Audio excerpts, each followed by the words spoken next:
जय हिंद, नमस्कार, आदाब, प्रणाम। आज हम पढ़ेंगे त्रिकोणमिति क्लास 10 का चैप्टर नंबर 8। ये काफी इंटरेस्टिंग फैक्ट है, काफी दिल के करीब वाला चैप्टर है। इसके अंदर हम पढ़ेंगे कि कौन कहां कैसे कब आएगा। देखिए, यदि सबसे पहले बेसिक से एकदम जीरो से भी शुरू करें, जीरो से कहा जाता है, एकदम शुरू से शुरू कर रहा हूं, शुरू से भी शुरू। सबसे पहले अगर बात करें तो त्रिकोणमिति में 3 शब्द होते हैं। कितने शब्द होते हैं? 3 शब्द। पहला होता है त्रि, दूसरा होता है कोण, तीसरा होता है मिति। पहला क्या होता है? त्रि, धन कोण, धन मिति। त्रि का मतलब होता है मेरे दोस्त 3। त्रि का मतलब होता है 3, कोण का मतलब होता है कोण, और मिति का मतलब होता है मापन। मिति का मतलब होता है मापन। सबसे पहला अगर प्रश्न बनेगा तो त्रिकोणमिति में कितने शब्द हैं? त्रिकोणमिति में कितने शब्द हैं? तो त्रिकोणमिति में 3 शब्द हैं दोस्त। कितने शब्द हैं? 3 शब्द। पहला क्या है? त्रि, दूसरा कोण, तीसरा मिति। अर्थात त्रि का मतलब 3, कोण का मतलब कोण, मिति का मतलब मापन। अर्थात हम बात करें, अर्थात हम कह सकते हैं कि किसी भी आकृति के तीनों कोणों को मापना, किसी भी आकृति के तीनों कोणों को मापना त्रिकोणमिति कहलाता है। यहां पे लिखेंगे किसी भी आकृति के तीनों कोणों को मापना, किसी भी आकृति के तीनों कोणों को मापना ही त्रिकोण मिति कहलाता है। किसी भी आकृति के तीनों कोणों को मापना त्रिकोण मिति कहलाता है। अगर अब 3 कोना की बात करें तो 3 कोना इस ब्रह्मांड में एक ऐसी आकृति है जिसमें 3 कोना होता है, उसे हम त्रिभुज कहते हैं। क्या कहते हैं? त्रिभुज। त्रिभुज में ही केवल 3 कोना पाया जाता है। केवल एक ऐसी आकृति है जिसका नाम त्रिभुज है, इसी में ही केवल 3 कोना पाया जाएगा। अर्थात हम कह सकते हैं कि पूरी त्रिकोणमिति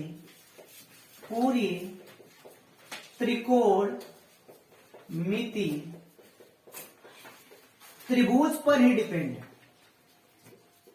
मतलब इसका सवाल जो लगेगा ना वो त्रिभुज पे ही लगेगा। त्रिभुज का एंगल, त्रिभुज का कोण, त्रिभुज का लंब, त्रिभुज का आधार, डिपेंड होने का मतलब क्या है? मान लीजिए कि किसी घर में रामू काका नौकर का काम कर रहे हैं। रामू काका चाय लाइए, रामू काका पानी लाइए, रामू काका ये ले आइए, रामू काका वो लेके आइए। जो काम हो रहा है रामू काका के बिना हो रहा है। भैंस लगाना है रामू काका, गाय धोना है रामू काका, पानी लाना है रामू काका, झाड़ू करना है रामू काका। घर की पूरी फैमिली उन्हीं को पुकार रही है। इसके अकॉर्डिंग हमारा जो त्रिकोणमिति है केवल त्रिभुज को फॉलो करेगा। किसको फॉलो करेगा? त्रिभुज को फॉलो करेगा। इसलिए हम कह सकते हैं पूरी त्रिकोणमिति त्रिभुज पर ही डिपेंड है। पूरी त्रिकोणमिति कहां डिपेंड है? त्रिभुज पर डिपेंड है।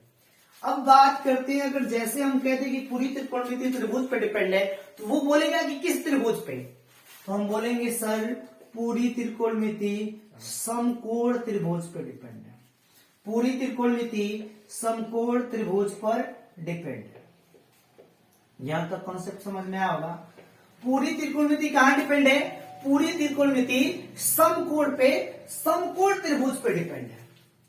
चलिए, इतना बात तो आपको समझ में आ गया। अगर आप जैसे ही बोलोगे कि पूरी त्रिकोणमिति त्रिभुज पे डिपेंड है तो वो पूछेगा कि त्रिभुज, समकोण त्रिभुज कहते किसे हैं? जैसे ही हम बोलेंगे कि पूरी त्रिकोणमिति त्रिभुज पे डिपेंड है और कौन से त्रिभुज पे? समकोण पे, तो वो पूछेगा कि समकोण किसे कहते हैं। तो हमारा आंसर क्या आएगा कि समकोण में 4 गुण पाए जाते हैं। कितने गुण? 4 गुण। यदि यह चारों गुण उसके अंदर होते हैं तो हम कहेंगे समकोण है, अन्यथा समकोण नहीं है। पहला गुण होना चाहिए उसमें लंब, दूसरा आधार, तीसरा कड़ और 90 अंश। जिस आकृति के अंदर 90 अंश, लंब, आधार, कड़ ये चारों गुण उपलब्ध हो या पाए जाते हो, उस आकृति को कहा जाता है समकोण त्रिभुज। किसी भी आकृति में यदि यह चारों गुण उपस्थित हैं तभी उसे समकोण त्रिभुज कहा जाएगा, अन्यथा नहीं कहा जाएगा। मतलब दोस्त, लंब होना चाहिए, आधार होना चाहिए, कड़ होना चाहिए और 90 अंश का कोण होना चाहिए। यदि यह स्थिति देखने को मिलती है तो हम कह देंगे कि यह समकोण त्रिभुज है। यदि एक भी इसमें से अब्सेंट मतलब गायब हुए तो समकोण त्रिभुज नहीं कहलाएगा। चलिए यहां तक तो समझ में आ गया होगा। अब बात करते हैं कि लंब किसे कहते हैं, आधार किसे कहते हैं, कड़ किसे कहते हैं। लंब किसे कहते हैं, आधार किसे कहते हैं और कड़ किसे कहते हैं। थोड़ा सा समझते हैं कि लंब किसे कहते हैं, आधार किसे कहते हैं, कड़ किसे कहते हैं। देखिए दोस्त, लंब किसे कहते हैं। देखिए, अगर कोई आपको मान लीजिए इस तरह का त्रिभुज दिख जाए तो इसमें जो खंभे की तरफ खड़ी हो, एकदम किसकी तरह खड़ी, एकदम खंभे की तरफ खड़ी हो, उसे हम क्या बोलेंगे, लंब बोलेंगे। मतलब कि धरातल से जो खड़ी हो खंभे की तरह, जो धरातल पे किस पे खड़ी हो, खंभे की तरह खड़ी, उसे क्या कहेंगे, लंब कहेंगे। जो धरातल पे खंभों की तरह खड़ी हो उसे क्या बोला जाएगा, लंब बोला जाएगा। और जो धरातल पे सोया हो, जो धरातल पे सोया उसे क्या बोला जाएगा, आधार बोला जाएगा। मतलब जिसपे खड़ा हो लंब या जिसपे कोई रेखा खड़ी है उसे लंब कहेंगे, और रेखा जिसपे खड़ी है उसे आधार कहेंगे। क्योंकि जो खड़ा है ना वो इसी पे अड़ा है, समझ में आ रही है। और इसमें जो सबसे बड़ी है, जो तिरछी है, उसे हम क्या बोलेंगे, कर्ण बोलेंगे। जो खड़ा है लंब, जो सोया आधार, और जो तिरछा उसे क्या बोलेंगे, कर्ण बोलेंगे। और लंब आधार के बीच में कोण बनता है जिसे हम कहते हैं 90 अंश। हर वह एक चीज जो 90 अंश पे खड़ी है उसे लंब कहते हैं। हर वह एक चीज जो 90 अंश पे खड़ी है उसे लंब कहा जाता है। और लंब हमेशा 90 अंश का कोण बनाता है। हर वह एक चीज जो 90 अंश पे खड़ी है उसे लंब कहते हैं, और हर लंब 90 अंश का कोण बना देता है। अब रही बात आधार, जहां से कोण का निर्माण होता है और जहां तक होता है। अगर यहां से ले, इधर आएगा आधार कहलाएगा। और इसमें जो सबसे बड़ी हो, देखिए, और जो इसमें तिरछी हो उसे हम क्या बोलेंगे, कर्ण। मतलब मेरे दोस्त, कर्ण किसे कहते हैं, तीनों में कंपेयर करिएगा, जो तिरछी नजर आए, क्या नजर आए, तिरछी, या तीनों में सबसे बड़ी, तीनों में सबसे बड़ी, तीनों में सबसे बड़ी को क्या बोला जाएगा, कर्ण बोला जाएगा। और लंब किसे बोला जाएगा दोस्त, तो कह दीजिएगा कि जो खड़ी हो, जो खंभे की तरह खड़ी हो, खंभे की तरह खड़ी हो, जो खंभे की तरह खड़ी हो उसे क्या बोला जाएगा, लंब बोला जाएगा। और आधार, जिसपे लंब खड़ा हो या जो सोया हो, जिसपे लंब खड़ा हो या जो सोया हो उसे क्या बोला जाएगा, आधार। जिसपे लंब खड़ा हो, खड़ा किस पे है, इसी पे, सोया कहाँ है, लंब पर, उसे क्या बोला जाएगा, आधार बोला जाएगा। चलिए ये बात तो आपको समझ में आ गई होगी। अब आते हैं कि त्रिकोणमिति में साइन, कॉस, टेन, कॉट कहां से आते हैं, ये आते कहां से और इसको क्यों ऐसा कहा जाता है। देखिए दोस्त, त्रिकोणमिति के 6 लड़के मान लीजिए, 6 बच्चे मान लीजिए, 6 पार्ट मान लीजिए, तो इसको कहा जाता है त्रिकोण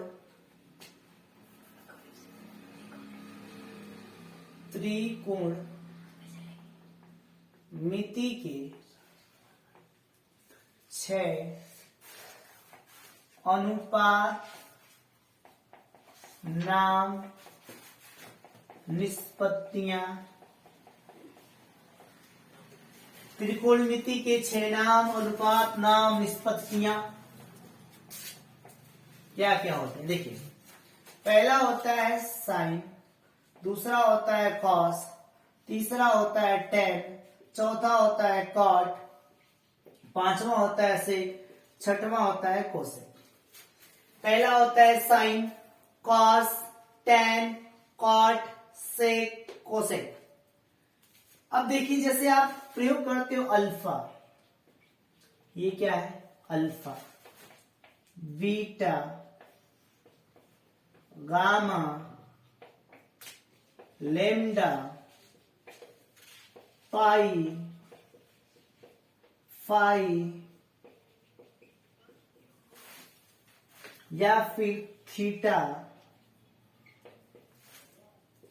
ए to Z alphabet, A to Z alphabet, या 1 to इन्फिनाइट काउंटिंग। इसके पीछे इन सभी नियतांकों में से कोई एक, या ABCD का कोई मुख्य अक्षर, या A to Z काउंटिंग, इनके बीच में कुछ भी हम रख सकते हैं। अब कुछ क्या होता है, यहां पे हम थीटा को सम्मिलित कर लेते हैं। ये थीटा क्या है दोस्त, तो थीटा एक नियतांक है। क्या है, नियतांक है। और यहाँ पे सबके पीछे थीटा को सम्मिलित कर लिया जाता है। अब इसका नाम हो जाता है दोस्त sine theta, cos theta, tan theta, cot theta, sec theta, cosec theta. जैसे थीटा नियतांक इनके बीच में आके जुड़ता है तो हम पुकारने लगते हैं sine theta, cos theta, tan theta, cot theta, sec theta और कोसेक थीटा। ये त्रिकोणमिति के 6 नाम है, 6 अनुपात है, 6 निष्पत्तियां हैं, कुछ भी कह लीजिए आप इसे। आपको तो समझ में आ गया। अब इसके आगे वाला टॉपिक जो होता है कि अब अपोजिट बात करते हैं, इसके आगे क्या होता है कुछ हमको समझना पड़ेगा। जैसे इसको हम इरेज करते हैं, देखिए मुख्य बिंदु है, इसका हम बहुत ज्यादा यूज करते हैं, ध्यान से सुनिएगा। साइन थीटा कहता है कॉस थीटा से, सॉरी कोसेक थीटा से। साइन थीटा कहता है कोसेक थीटा से कि तू मेरा उल्टा हो जाएगा। साइन थीटा कहता है कोसेक थीटा से कि क्या तू मेरा उल्टा होगा। कोसेक कहता है साइन से तुझको भी मेरा उल्टा बनना पड़ेगा। साइन कहता है कोसेक से कि तू मेरा उल्टा है, कोसेक भी कहता नहीं तू मेरा उल्टा है। इन दोनों में झगड़ा हो जाता है। फिर कॉस थीटा कहता है सेक से, कॉस थीटा कहता है सेक से कि तू मेरा उल्टा है, सेक भी कहता है नहीं दोस्त तू मेरा उल्टा है। बात तो समझ में आ रही होगी। बचा कौन, टैन थीटा दोस्त। टैन थीटा कहता है कॉट से कि तू मेरा उल्टा है, टैन कहता है कॉट से कि तू मेरा उल्टा है, कॉट कह देता है टैन से नहीं तू मेरा उल्टा है। मतलब कहानी थोड़ी डेंजरस है मेरे दोस्त। उल्टा होता क्या, देखिए दोस्त साइन और कॉस के बीच में थोड़ी सी डिफरेंटेड होती है। अब समझते हैं कि हमने कहा क्या और आप सुने क्या। देखिए उल्टा का मतलब क्या है दोस्त, इसको मिटाता हूं।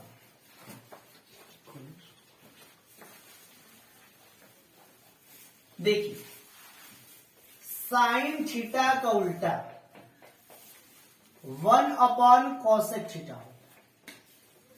कहीं साइन थीटा है उसके स्थान पे 1/cosec थीटा लिखा जा सकता है, और जहां पे 1/cosec है वहां पे साइन थीटा लिखा जा सकता है। सेम कोसेक कहता है यदि तू मेरा उल्टा तो मैं तेरा उल्टा हूंगा। कोसेक, जहां कोसेक थीटा है वहां पे 1/sin थीटा लिखा जा सकता है। मतलब दोस्त जहां पे कोसेक थीटा है वहां पे 1/sin थीटा लिखा जा सकता है, और जहां पे 1/sin थीटा है वहां पे कोसेक थीटा को लिख सकते हैं। पहला। दूसरे कॉन्सेप्ट की बात करें तो जहां कॉस थीटा है, जहां पर कॉस थीटा है वहां पर 1/sec थीटा लिख सकते हैं। मेरे दोस्त जहां पे कॉस थीटा है आवश्यकता अनुसार वहां पे 1/sec थीटा लिख सकते हैं, और जहां पे sec थीटा है वहां पे 1/cos थीटा लिख सकते हैं। मतलब मेरे दोस्त ध्यान से सुनिएगा, sec थीटा को लिखा जा सकता है 1/cos थीटा, sec थीटा को लिखा जा सकता है 1/cos थीटा, और 1/cos थीटा को लिखा जा सकता है sec थीटा, यथा जरूरत पूर्वक। अगर तीसरा बात करें मेरे दोस्त तो tan थीटा को लिखा जा सकता है 1/cot थीटा, tan थीटा को लिखा जा सकता है 1/cot थीटा, 1/cot थीटा को लिखा जा सकता है tan थीटा। सेम सिचुएशन इसमें भी, cot थीटा कहता है tan से कि तू मेरा उल्टा होगा। मतलब जरूरत पड़ने पे cot थीटा को 1/tan थीटा लिखा जा सकता है और 1/tan थीटा को cot थीटा लिखा जा सकता है दोस्त। एक चौथा अपवाद लाइन आती है, इसी के साथ जुड़ा होता है कि समयानुसार tan थीटा को sin थीटा बटे cos थीटा लिखा जाता है। समयानुसार tan थीटा को sin थीटा बटे cos थीटा लिखा जा सकता है और कॉट भी कहता है यदि तुझे sin थीटा बटे cos थीटा लिखा जाता है तो मुझे cos थीटा बटे sin थीटा लिखा जाना चाहिए। ये कहता है क्या, tan कहता है कि मुझे sin बटे cos थीटा लिख दो, तो कॉट कहता है तो मुझे cos थीटा बटे sin थीटा लिख दो। मतलब मेरे दोस्त ध्यान से सुनना, sin थीटा को 1/cosec थीटा लिख सकते हैं और cosec थीटा को 1/sin थीटा लिख सकते हैं, cos को 1/sec थीटा, sec को 1/cos थीटा, tan को 1/cot, cot को 1/tan, tan को sin थीटा बटे cos थीटा और cot को cos थीटा बटे sin थीटा लिखा जा सकता है। यथा पूर्वक के अनुसार जैसी जरूरत पड़ेगी वैसा हम लिख देंगे। अब थोड़ा सा आगे चलते हैं दोस्त, इसके थोड़ा सा आगे, अब इसके आगे ये हम पढ़ते हैं कि त्रिभुज की प्रयोग पे किस प्रकार से किसको क्या लिखा जा सकता है। किसका प्रयोग करें, त्रिभुज का प्रयोग करें। अगर मान लीजिए हम त्रिभुज का प्रयोग करें और यहाँ पे आपको पता है खड़ा हो गया तो लंब होगा, लंब को L से दर्शाएंगे, ल फॉर लंब। अब यहाँ पे कर्ण लिखेंगे, K फॉर कर्ण, और यहाँ पे A लिखेंगे, A फॉर आधार, A से आधार लिखेंगे, ल से लंब लिखेंगे, K से कर्ण लिखेंगे। देखिए कैसे लिखा जाएगा। यहां पे हमारे पास एक सिंटैक्स बना देते हैं दोस्त, ध्यान से सुनिएगा। Sine theta, cos theta, tan theta. Sine का उल्टा होता है कॉसेक थीटा, कॉस का उल्टा होता है सेक थीटा और टैन का उल्टा होता है कॉट थीटा। साइन का उल्टा होता है कॉसेक थीटा, कॉसेक का उल्टा होता है साइन थीटा, कॉस का उल्टा होता है सेक थीटा, सेक का उल्टा होता है कॉस थीटा, टैन का उल्टा होता है कॉट थीटा, कॉट थीटा का उल्टा होता है टैन थीटा। अब इनके बीच में एक सिंटैक्स होता है लाल बाई कक्का, एक सिंटैक्स होता है लाल बाई कक्का। अब ध्यान से सुनिएगा, लाल बाई कक्का, सॉरी यहाँ पे के ए रहेगा, कक्का क्या होगा, कक्का, L A L, लाल क आ, कक्का। ल से हमारा होगा लम, क से होगा हमारा कर्ण, अ से होगा आधार, क से होगा कर्ण, ल से होगा लंब और अ से होगा आधार। ल से लंब, अ से आधार, ल से लंब, क से कर्ण, क से कर्ण, अ से आधार। अब इसके अकॉर्डिंग पे साइन थीटा को क्या क्या लिखा जा सकता है, ऊपर से नीचे आएगा। पहले फैक्ट के अनुसार साइन थीटा बराबर L बाई के, L बाई के अर्थात लंब बटे कर्ण। अब बोलेंगे कॉस थीटा को क्या लिख सकते हैं दोस्त, तो कॉस थीटा को लिख सकते हैं A बाई के, A बाई के, A बाई के मतलब दोस्त आधार बटे कर्ण लिख सकते हैं। क्या लिख सकते हैं, आधार बटे कर्ण। अगर तीसरे की बात करें दोस्त, tan थीटा को क्या लिखा जा सकता है, तो L बाई ए, क्या लिखेंगे, L बाई ए मतलब मेरे दोस्त लंब बटे आधार। क्या लिखेंगे दोस्त, लंब बटे आधार लिखेंगे। साइन थीटा को लिखा जा सकता है लंब बटे कर्ण, कॉस को लिखा जा सकता है आधार बटे कर्ण, टैन को लंब बटे आधार दोस्त। अब नीचे से ऊपर की ओर चलेंगे। साइन का उल्टा आप लोग जानते हो कि कोसेक थीटा होता है। साइन का उल्टा क्या होता है, कोसेक थीटा। के बाई एल कर दीजिए या फिर इसी को पलटी कर दीजिए, इसी को उलाट दीजिए, के बाई एल हो जाएगा। क्या हो जाएगा मेरे दोस्त? के बाई एल, मतलब मेरे दोस्त के फॉर कर्ड और एल फॉर लब। अब देखिए दोस्त, इसका अपोजिट करिए तो सेक निकल के आ जाएगा। इसका अपोजिट कौन निकल के आ जाएगा दोस्त? सेक। तो इसको पलटी मारिए, के बाई ए, मतलब मेरे दोस्त कह सकते हो कर्ड बटे आधार, कर्ड बटे आधार। अब इसका बात करें दोस्त, तो tan का उल्टा होता है cot थीटा और cot का उल्टा a बाई एल हो जाएगा मेरे दोस्त, मतलब आधार बटे लंब हो जाएगा। क्या हो जाएगा मेरे दोस्त? आधार बटे लंब हो जाएगा। एक बात चर्चा करें, साइन थीटा को साइन थीटा को लिख सकते हैं लंब बटे कर्ड, साइन थीटा को लिख सकते हैं लंब बटे कर्ड, कॉस थीटा को आधार बटे कर्ड, tan थीटा को लंब बटे आधार। अब यही से ऊपर चल जाते हैं, कॉसेक थीटा को कर्ड बटे लंब, सेक थीटा को कर्ड बटे आधार और कॉट थीटा को आधार बटे लंब लिख सकते हैं दोस्त। यहाँ पे देखिए आपको बेहतर समझ में आएगा, साइन थीटा को लंब बटे कर्ड, कॉसेक थीटा को कर्ड बटे लंब, कॉस थीटा को आधार बटे कर्ड, सेक थीटा को कर्ड बटे आधार, tan थीटा को लंब बटे आधार, कॉट थीटा को आधार बटे लंब। आपको बेहतर समझ में आया होगा कि त्रिभुज का किस प्रकार से प्रयोग करते हैं। अगर अगले टॉपिक की बात करें मेरे दोस्त, कि अब इन दोनों को एक साथ कैसे याद रखें, कि साइन थीटा को क्या क्या लिखा जा सकता है, कॉस थीटा को क्या क्या लिखा जा सकता है और कब लिखेंगे, कब कब लिखा जा सकता है। थोड़ा सा इसको मिटाते हैं दोस्त। देखिए, चीजें याद रहेंगी तो आप बड़े आसानी से कर पाओगे, यदि चीजें याद नहीं है तो आप नहीं कर पाओगे मेरे दोस्त। ध्यान सुनिए, इसलिए हमको प्रिपेयर होना, अंदर से तैयार होना है कि हम किस प्रकार से कॉन्सेंट्रेट। देखिए, फार्मूला याद रहेगा तो आप चुटकियों में लगा लोगे और फार्मूला याद नहीं रहेगा तो आप नहीं लगा पाओगे। जंग जीतना है दोस्त तो जारी रखो मंजर, जंग जीतना है दोस्त तो जारी रखो मंजर, अपने आप को इस काबिल बनाओ कि प्यासे के पास आ जाए समुंदर। देखिए दोस्त, किस प्रकार से हमें फार्मूलों को याद रखना है। देखिए, अब हम कहेंगे साइन थीटा बराबर क्या होता है, साइन थीटा बराबर क्या होता है। तो आप सबसे पहले कर दीजिए 1 कोसेक थीटा। साइन थीटा बराबर क्या होता है? 1 कोसेक थीटा, या फिर मेरे दोस्त लंब बटे कर्ड। क्या होगा? लंब बटे कर्ड। साइन थीटा बराबर होगा 1 कोसेक थीटा या लंब बटे कर्ड होगा। अगर हम बात करें कोसेक थीटा बराबर क्या होगा मेरे दोस्त, तो कहिएगा 1 साइन थीटा। क्या लिखिएगा मेरे दोस्त? 1 साइन थीटा या फिर कर्ड बटे लंब। ये आपको बेहतर समझ में आ रहा होगा।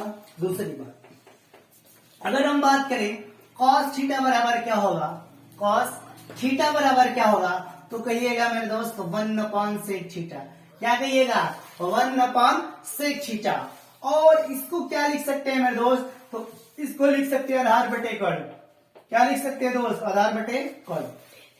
अगर हम सेक थीटा की बात करें, सेक थीटा, तो सेक थीटा को मैं लिख सकता हूं दोस्त 1 कॉस थीटा और यहां पे पलटी मार दूंगा, कर्ड बटे आधार हो जाएगा। अगर मैं दोस्त tan थीटा की बात करूं तो tan थीटा को लिखूंगा 1 कॉट थीटा, मतलब मेरे दोस्त 1 कॉट थीटा, या फिर क्या लिख सकता हूं दोस्त, तो L बाई ए लिख सकता हूं। क्या लिख सकता हूं दोस्त? L बाई ए लिख सकता हूं। यदि मैं दोस्त कॉट थीटा की बात करूं तो इसको लिखूंगा 1 tan थीटा या A बाई एल लिखूंगा दोस्त। ये आपको पूरी तरीके से याद होना चाहिए कि कब किसको लिख सकते हैं। याद रहेगा तो आपको खुद फील होगा, खुद वो प्रश्न चिल्ला चिल्ला के कहेगा कि मुझे ये रखो, मुझे ये रखो, मुझे वो करो। आप ध्यान रहे, याद रखना चाहिए दोस्त। अब हम पाइथागोरस का इस पे थोड़ा सा यूज करते हैं। और एक बार आपको चर्चा किया था कि tan थीटा को, किसको दोस्त मेरे? tan थीटा को। tan थीटा को क्यों साइन थीटा बटे कॉस थीटा लिखते हैं? क्यों लिखते हैं ऐसा, तो थोड़ा सा इसको प्रूफ करते हैं। देखिए मेरे दोस्त, tan थीटा को tan थीटा रहने दीजिए। साइन थीटा को क्या लिख सकते हो मेरे दोस्त, तो लंब बटे कर्ड, लंब बटे कर्ड। अब आप कहोगे 1 कोसेक क्यों नहीं लिख सकते हैं, तो सर मैं इसको प्रूफ कर रहा हूं। अब दोनों रख के सिद्ध करेंगे, किसको रखने से आंसर आएगा। अब इस पे डिवाइड लगा दीजिए, क्योंकि इसका मतलब डिवाइड होता है। कॉस थीटा बराबर क्या होता है मेरे दोस्त, तो आधार बटे कर्ड होता है मेरे दोस्त। तो tan थीटा बराबर, ध्यान से देखिए, यहां से इसको बर्बाद कर दीजिए या फिर इसको देखिए L/K था और इसका मतलब डिवाइड होता है, A/K हो जाएगा। भिन्न के भाग आप तो पढ़े होंगे, डिवाइड मल्टीप्लाई में, और ये पलट जाता है A/K, K/A हो जाता है मेरे दोस्त। तो यहां से ये बर्बाद हो जाएगा, बचेगा L/A। क्या बचेगा? L/A। और इधर क्या आपका है? tan theta. और L/A को क्या लिख सकते हो दोस्त? tan theta. अर्थात मेरे दोस्त साइन अपॉन कॉस कहीं ना कहीं क्या लिखा गया है? tan थीटा लिखा गया है। कहीं ना कहीं क्या लिखा गया है मेरे दोस्त?